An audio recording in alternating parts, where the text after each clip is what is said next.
Nakakainit ka naman ng ulo. Grabe sa'yo, kanina pa kang... Yan lang nagagawa mo, anong oras na oh? Mag-alas 11, alas 8, yan lang ginagawa mo.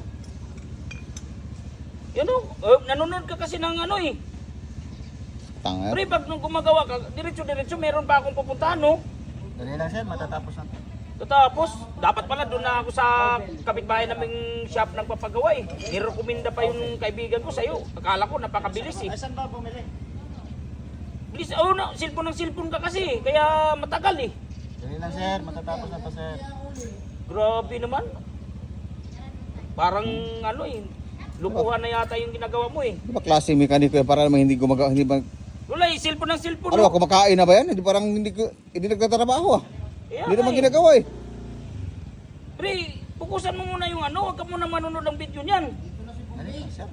Matapos na Oh, yan, cellphone naman kasi ang cellphone. Tago mo yung cellphone mo. Oh? Pre, Klase mekaniko na yan. Tako ako papagawa ngayon. panay nood kasi ng video eh.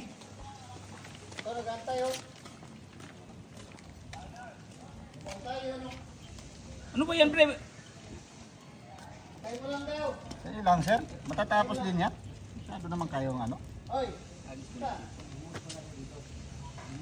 Huwag kang ano, pag nang gumagawa ng cellphone ka ng cellphone, tingnan mo, anong oras na oh. Kaya nga eh. Pupuntahan pa ako eh. Grabe naman kayo makademand sir.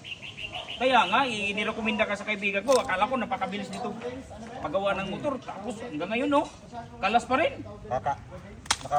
Sino bang Nagis rin yung uminit cellphone. ulo niyan? Hindi ikaw ang gumawa. Oh, nagpaiugali ka pa.